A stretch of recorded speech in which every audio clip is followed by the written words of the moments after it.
पूछ रहे हैं। जब सारी कथा गुरु जी ने सुना दी तो लक्ष्मण जी ने कहा कि गुरु जी ये कथा रही कि व्यथा रही? अहिल्या से अपराध हो गया। कितनी ऊंची कक्षा है। राजा जनक जो सुखदेव जैसे मुनियों के गुरु हैं, उनके पुरोहित सदानंद जी की माता है। हनुमान जी के माता अंजना की अहिल्या माता है। हनुमान जी की नानी है ये। इनसे अपराध हो गया है। किससे अपराध नहीं हो जाता जी? भूल किससे नहीं हो जाती? पतित कौन नहीं हो सकता है, लेकिन पतित पावन की कृपा हो जाए। ये कैसे कृपा हो रही है? ये बड़ी सुंदर कथा है। तो जब लक्ष्मण जी ने पूछा कि गुरु जी ये व्यथा रही कि कथा रही, गुरु जी ने कहा बेटा कथा रही। जिसकी व्यथा भगवान सुने उसकी व्यथा भी कथा बन जाती। जिस पर भगवान की दृष्टि पड़ जाती है उसकी व्यथा भी कथा बन जाती है। जिसका कुशल भगवान पूछ ले उसकी व्यथा भी कथा बन जाती है। चरण कमल रज चाहती, इसका उद्धार आपके चरण कमल के रज से होगा। क्यों? कि पाप हुआ है रजोगुण के कारण। अर्जुन ने प्रश्न किया गोविंद जी से, अथ केन प्रयुक्तोयम पापम चरति पुरुषा, किसी से पाप कैसे बनता है? रजोगुण के कारण, अपने को बड़ा समझने के कारण, काम के कारण, क्रोध के कारण। कामनाएं इतनी प्रबल हैं कि अपने को सबसे बड़ा समझ रहा है, सामने वाले को कुछ नहीं समझ रहा है, कुछ नहीं समझ रहा। चाहे कितना भी बड़ा हो लेकिन हम समझते ही नहीं थी, तो क्या बात। नशे में जो होता है समझता है। एक बार काशी नरेश की निकली सवारी पालकी पे, एक शराबी झूम रहा था। उसने कहा पालकी सहित सवार का दाम कितना बताओ? राजा ने कहा इसको ले लो साथ में। पकड़ लिया सिपाहियों ने। अगले दिन दरबार में बुलाया, बोलो भाई पालकी सहित सवार को खरीदोगे? कहा महाराज खरीदने वाला तो चला गया जिसके नशे में था। ऐसे ही नशा होता है, धन का नशा, बल का नशा, कोई भी अभिमान जब जीवन में आता है तो समझने नहीं देता। काम जब जीवन में आता है तो कुछ दिखाई नहीं पड़ता। कामंदो नैव पश्यति, क्रोधो हंता गुरुरपि, क्रोधी कुछ भी कर देता है। क्रोध जब आता है तो कुछ नहीं। भगवान कृष्ण का उत्तर है काम एष क्रोध एष रजोगुण समुद्भव। रजोगुण ये संसार का वैभव ही रजोगुण के कारण पाप होता है। महाशनौ महापापमा विद्धेन वैरिणम। तो रजोगुण के कारण पाप हुआ है। जानती रही मेरे पति गौतम नहीं है, ये तो देवताओं के राजा इंद्र हैं, लेकिन बार मेरा सौंदर्य जो देवताओं के राजा को भी खींच लाया, यहां अपराध हुआ है।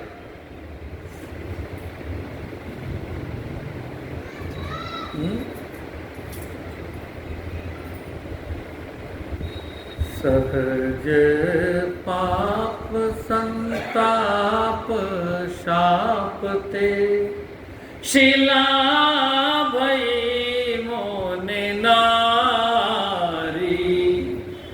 गृहते गवने परस पद पावन, घोर शाप से तारी, ऐसे राम दीन हितकारी। विनय पत्रिका।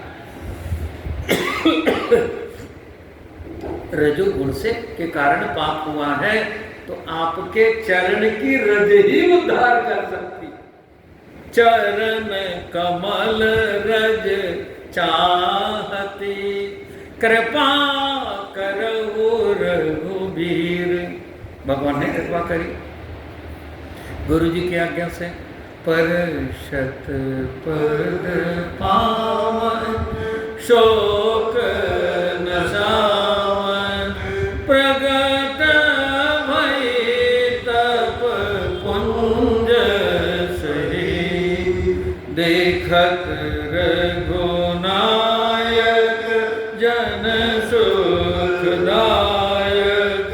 सन्मुख होय कर जोरी रही, अति प्रेम धीरा पुलक शरीरा, मुख नहीं आवे वचन कही, अतिशय बड़ भागी चरण लागी, जुगल नयन जल धार बही, धीरज मन कीन्हा प्रभु कह चीन्हा, रघुपति कृपा भगति पाई, अति निर्मल वाणी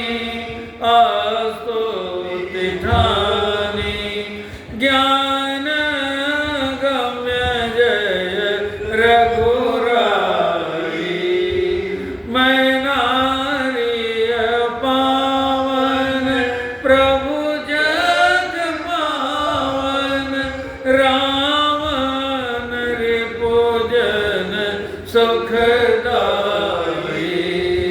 राजीव विलोचन हरि भव मोचन, पाई पाई शरण नहीं आई, मुनि शाप जो दीना अति भल कीना, परम अनुग्रह मैं माना, देखो बड़ी लोचन हरि भव मोचन, यह लाभ संकर माना।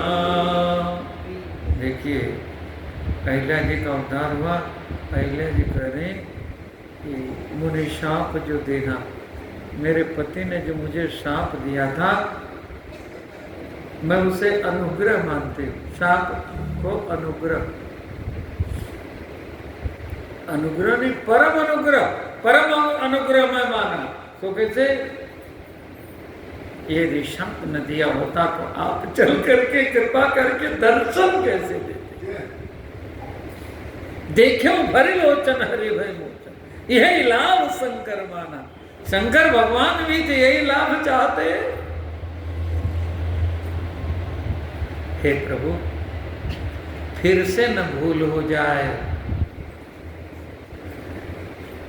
जिस दवा से लाभ मिल जाता है ना, रोगी वो दवा लेके रख लेता है,